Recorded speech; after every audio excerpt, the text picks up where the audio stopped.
Today, I'm creating the strongest character that ever lived in the Jujutsu Kaisen universe. If you think Sukuna and Gojo are strong, well, you better reconsider, because the character I'm about to create does not even compare with those two. This character will not only be stronger than any character in the history of Jujutsu Kaisen, he will literally not even face any trouble stepping on both Gojo and Sukuna, even if they were to team up against him. We'll be going through each trait, and we'll pick only the best of the best in each category. But before we begin, just to make this a bit more difficult, a small rule. You see, normally here we would say that we can only use a trait from the character just once. However, for this video, I'm gonna modify that rule a bit. We can use a character up to 2 times each. The reason for that? Well, Sukuna and Gojo are way too strong, and I really wanted to use them more than once on my character. So for example, if we choose to go for Gojo's speed and Gojo's domain expansion Unlimited Void, then we will not be able to choose Gojo again for another trait like his strength, cursed energy, or intelligence. Okay, so let's start with the very basic now, shall we? What race will our character be? There are 4 options we can choose from: human, cursed object, cursed spirit, Shikigami. So, which one should we go for? Obviously, the answer to that is cursed spirit. They live longer than humans. They have a better grasp and understanding of cursed energy, they possess immense levels of cursed energy, and they can regenerate through reverse curse technique much more easily compared to humans. After all, remember what Sukuna said during his fight with the finger bearer curse? Quote, "Unlike humans, regenerating injuries is not something special for curses." So let's just choose any cursed spirit for that, and we'll go with Mahito. Now, this was only the first point, and we still have another 12 traits left to analyze. And for the 13th trait, we save for last. Well, all I'm gonna say is that it changes everything, as that will be what actually made Sukuna the king of curses. But what do I mean by that? Well, you'll see in a little bit. For now, like this video, subscribe to the channel, and let's keep going. So let's move on. We chose his race, but how about the more technical aspects of his character? Let's give our character the cursed energy reserves of someone. For this trait, the first candidate is Jogo. Then, as seen during his fights, he can unleash powerful attacks that obviously require huge cursed energy reserves. He can use all kinds of insane moves: domain expansion, reverse curse technique, and so on and so forth. After all, Jogo is one of the most powerful curses in the series. Having said that, even Jogo obviously does not even come close to the levels of Gojo Satoru. You see, Satoru Gojo is known within the Jujutsu Society as the strongest Jujutsu sorcerer in the world. He earned this alias partially due to the immense amounts of cursed energy he possesses. His cursed energy is vast enough to use a domain expansion at least 5 times in one day, while most sorcerers can only use it once. However, this feat is also partially possible due to the 6 eyes that allows Gojo to expend minimum cursed energy while fighting. For example, our third candidate has even more energy than Gojo, but cannot really use domain expansion as many times as his teacher. This is none other than Yuta Okkotsu. Yuta's immense cursed energy comes from his genetic relation to Michizane Sugawara. It only first manifested when he transformed a loved one into a cursed spirit. Rika became a vengeful spirit so powerful that Geto, an avid collector of curses, dubbed her as, quote, the Queen of Curses. Rika's boundless cursed energy could be shaped into any technique, allowing Yuta to use advanced curse techniques within a year of learning the fundamentals of Jujutsu. Yuta retains the massive amounts of cursed energy that were unraveled from Rika's curse even after her spirit passed on. His cursed energy capacity exceeds even that of Satoru Gojo. Yuji and Choso would immediately feel that Yuta's volume of cursed energy was comparable with Gojo, with the former claiming it was more creepy and ominous. Ryo Ishigori, the culling game player with the highest cursed energy output as of then, felt Yuta's cursed energy was, quote, nearly bottomless. But even like that, there is one character we know with even bigger cursed energy reserves: Sukuna. Hear me out. Sukuna possesses vast levels of cursed energy due to his innate power, cementing his title as the king of curses. He was able to continuously use his techniques throughout his battles without exhausting himself in the slightest. His reserves of cursed energy likely is the most transcendent throughout history, far surpassing special grade cursed spirits and sorcerers alike. Even Yuta Okkotsu, that, as we stated, had a nearly bottomless supply of cursed energy, stated that Sukuna has double the amount of cursed energy that he has or more. Normally, our choice here should have been Sukuna. However, there are a bunch more traits I want to use him for, and since I can only use him twice, I'll be taking Yuta Okkotsu's cursed energy reserves, which, truth be told, are also massive. And now, before you come at me, we're not considering Hakari for this round, since his unlimited cursed energy is only applicable during domain expansion, and only if he hits the jackpot. Since we've got a separate spot for domain expansion, we're only considering the cursed energy of characters while in base form. We're off to a a great start. And for the third trait, let's just give our character the reverse curse technique capabilities of someone.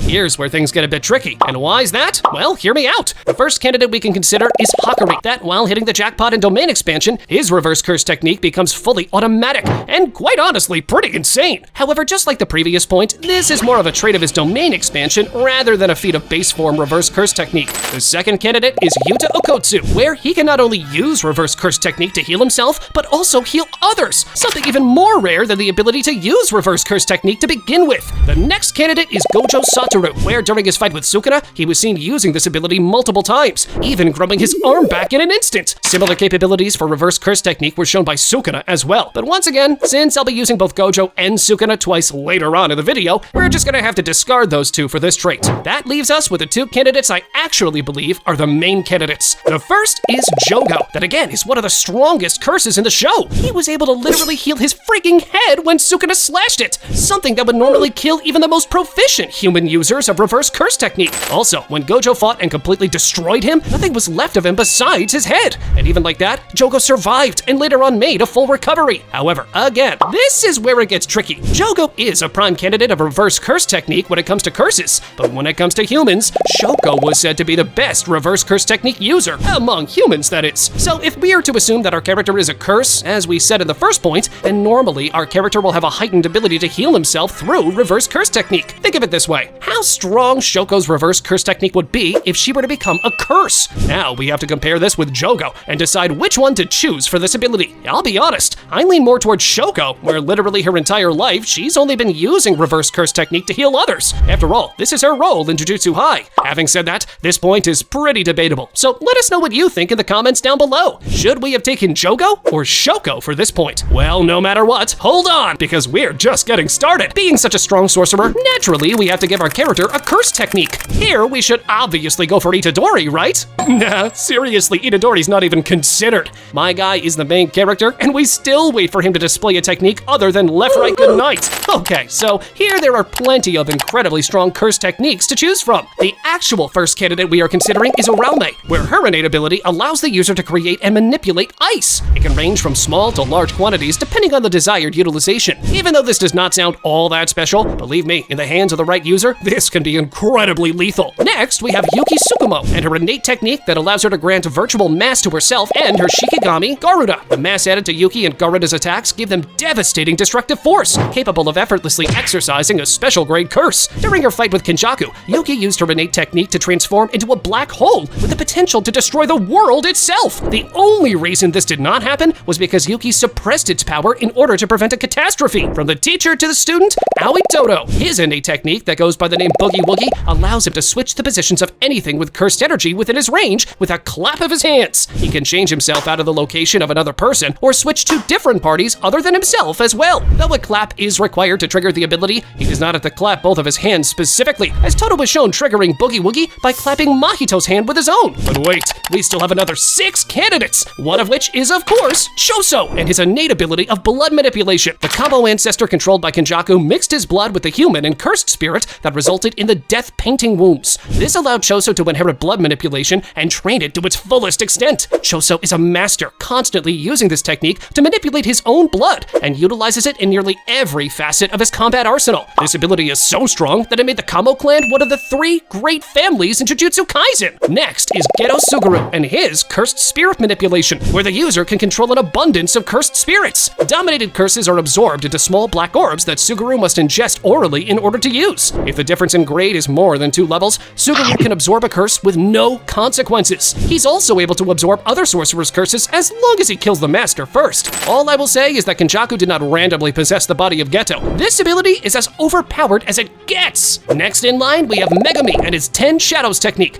a technique passed down in the Zenin family, allowing the user to summon up to 10 potential Shikigami using his shadows as an intermediary. It also grants the user overall manipulation of shadows, allowing Megumi to hide in shadows or store objects within his own shadow. The strongest summoning is, of course, Mahoraga. For the time being, I'm gonna discard Megumi. Yeah, I I know, you're just gonna have to trust me on this. You'll see in a bit why I did that. So, on to Yuta Okkotsu and his ability to copy techniques while being connected to Rika. However, I'm gonna discard Yuta as well, because, once again, you're gonna see why in a little bit. The next incredibly overpowered ability is, of course, Angels, also known as Hana. The Angel's Curse technique allows for the extinguishment or nullification of any and all curse techniques. Barriers and cursed objects alike are no exception, including special grade tools like the Prison Realm. While the Angel's technique has a small chance of reverting incarnations to a pre-incarnation state, it is far more likely that a given vessel will perish as a result. We saw Angel absolutely cooking Sukuna with this ability, and yeah, even though Sukuna's maximum output was blocked since he had just acquired Megumi's body, this skill is still mad impressive. But even though Angel's ability is unimaginably strong, we all know which ability we should be taking, right?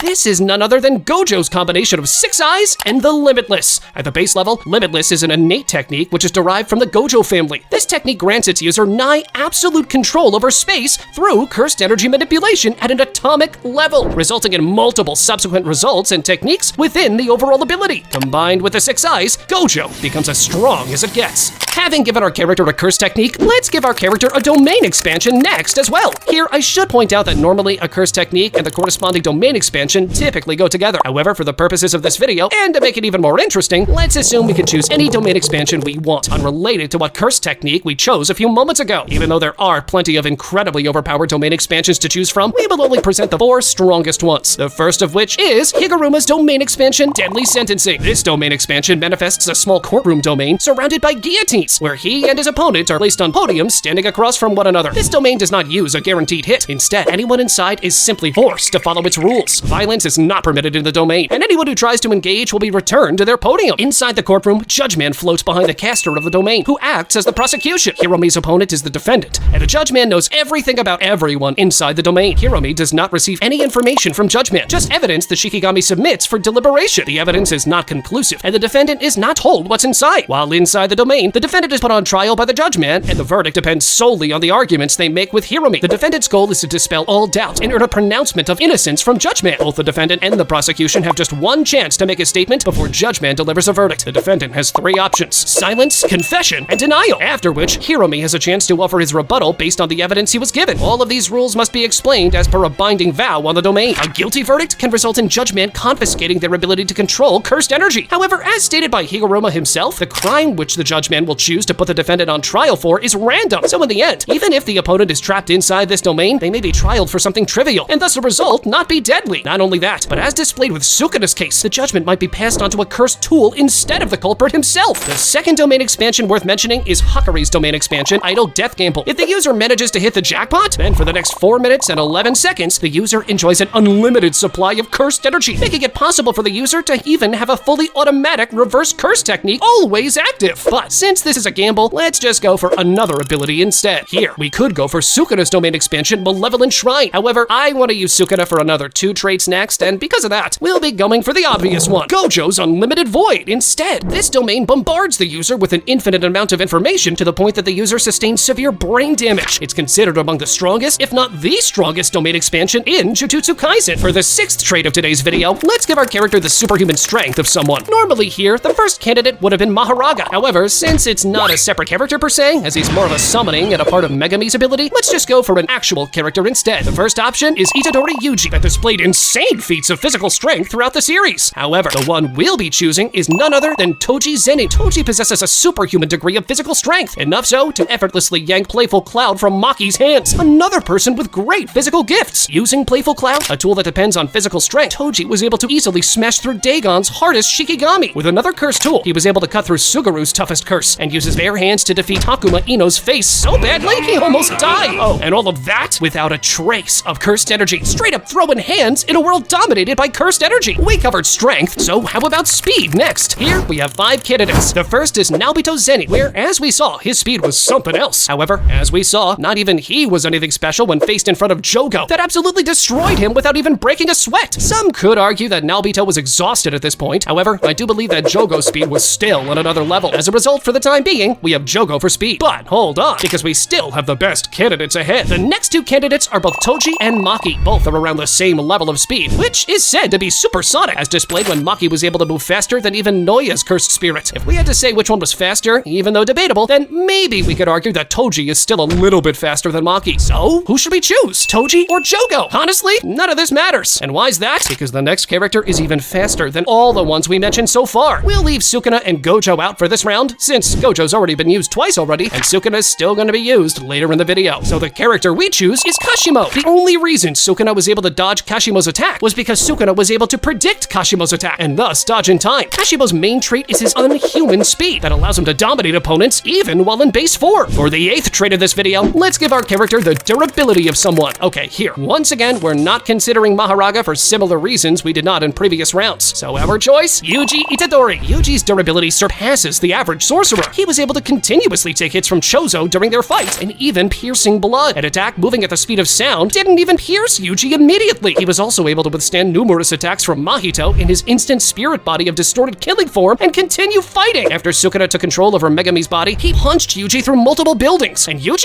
Oh well, he just got up and continued the fight. Even after Sukuna relentlessly kept attacking him with Dismantle, Yuji just stood there unfazed. Yuji is the only right choice for durability. Having covered the physical traits, let's move on to the intelligence next. The first candidate is Aoi Todo, that as himself states has an IQ of exactly 530,000. It's over 9,000! But at the end of the day, I'm not even sure if that's physically possible. So yeah, let's just press the doubt button on that one. The actual first candidate here would be Gojo. I mean, anyone that understands just how complicated his curse technique is, they also understand just how big of a genius Gojo is. We're talking about advanced mathematical equations and calculations, nuclear freaking science, and all of that. He does it on the top of his head while fighting. However, we already used Gojo twice, so instead, we'll use Kenjaku. This guy's been planning and plotting every move for like hundreds, if not thousands of years in advance. And because of that, he's arguably one of the smartest, if not the smartest character in Jujutsu Kaisen. Having said that, intelligence would mean little if our character did not know how to properly fight. Because of that, we now have to choose someone for battle IQ. The two prime candidates here are Gojo and Sukuna. However, we already used Gojo twice so far, which leaves us with Sukuna. Truth be told, even if we had the choice of Gojo, I would still go for Sukuna for this trait. The way I see it, Gojo is the strongest, but Sukuna is the best sorcerer. In essence, the reason Sukuna was able to win against Gojo was because of his strategic thinking and outstanding battle IQ. Having been alive for thousands of years, he accumulated experience from countless battles and came out victorious enough times to be considered the king of curses. He has fully grasped the nature of curse techniques, curses, and reverse curse technique as a whole. Due to that, he's able to quickly deduce the inner workings of curse techniques after only seeing them once or twice and creating suitable foils to such techniques. He did this against Mahoraga in their fight and was able to defeat the Shikigami after gaining an understanding of its technique within mere moments of interacting with him. But having mentioned Mahoraga, let's give our character the ability to summon a Shikigami. The two choices here are Rika and Mahoraga. When it comes to Mahoraga, this Shikigami is the definition of built different. There's a reason why, throughout history, no user of the Ten Shadows technique has been able to tame Mahoraga. No matter what you throw at him, the Shikigami will adapt to it. Depending on the level of the attack, this might take a few seconds or a few minutes, but the fact that Mahoraga will adapt to it still remains steady and guaranteed. When it comes to Rika now, well, all I will say is that you don't get called the Queen of Curses for no reason. As a special grade vengeful cursed spirit, Rika's power was unmatched in terms of pure destructive potential. A fully manifested cursed Rika was considered a grave threat by the Jujutsu higher-ups, to the point where they doubted if even Satoru Gojo could contain her. By only manifesting her arms, she could easily bring harm to non-sorcerers and Jujutsu sorcerers alike. Once Yuta trusted his connection with her enough to allow her to fully manifest, Rika's power eclipsed that of nearly all other curses. She has immense cursed energy. The ability to fire an incredibly strong cursed energy blast and the ability of Yuta to copy techniques seem to originate from Rika as well. See why I discarded Yuta in cursed technique? Because we could acquire the same result by just choosing Rika for this round. Not to mention her ability to store cursed tools and weapons in her abdomen. I mean, once again, you'll have to trust me on this, as I will acquire the abilities of Mahoraga from another point in the video. So our choice here is Rika. For the 12th point of the video, let's give our character a cursed tool. Some of the best options include the prison realm that was capable of sealing absolutely anything or anyone inside of an inescapable pocket dimension. Inverted Spear of Heaven that allows the user to completely negate curse techniques like the Limitless. Sword of Extermination that is essentially enveloped in positive energy, completely exorcising the curses it comes in contact with. Split Soul Katana that bypasses all resistance and cuts directly at the soul, or even Kamotoke that allows the user to summon torrents of electricity that strike the target from above. So, which one should we choose? Well, why not take all of them? You see, we already chose Rika as our Shikigami, which, as we explained, has a huge storing space in her belly, specially for cursed tools, like the ones we just described. And quite honestly, it's not like if our character wants to acquire a weapon, there's someone who can get in his way and stop him. So because of that, we can acquire any cursed tool we want within Jujutsu Kaisen. Now, we reach the most important point of the video, the special ability. Not many options to choose from. The first is Maki's or Toji's Heavenly Restriction. However, having given our character the physical strength of Toji, this practically simply now becomes redundant. So who are we choosing? Sukuna's special ability to have 2 curse techniques, 2 domain expansions, take over the body of someone, and even use the black box. And because of that, we now unlock another 3 traits for us to use. Here's what we're doing with this. Having chose Sukuna's special ability, we can now choose a second curse technique for our character. We already analyzed the strongest ones a few minutes ago. We'll just cut to the chase instead. The first we consider is Toto, for the reason that Toto was able to swap places with anything by clapping his hands. If this applies even within domains, then this could be a huge deal. I mean, think about it. The opponent lays out their domain, they expend a huge amount of their cursed energy, and all our character needs to do is clap their hands in order to teleport outside the domain, making the opponent practically waste his cursed energy for nothing. Now, I'm not sure if this could actually work, but if it could, then yeah, it would be an absolute game changer. The second curse technique I'm considering is Megumi's 10 Shadows. However, you're gonna have to trust me for a bit longer. We're doing something else with him instead, and thus, we'll once again discard Megumi for this point as well, which leaves us with Geto's curse technique and Angel's curse technique. If I had to choose, I'd probably go with Angel's ability to nullify any curse technique. Imagine fighting someone having all these incredibly overpowered abilities, not to mention physical attributes like strength and speed. And on top of that, you make your opponent not be able to cast any curse techniques. Absolutely unfair to fight against. Okay, so how about a second domain expansion then?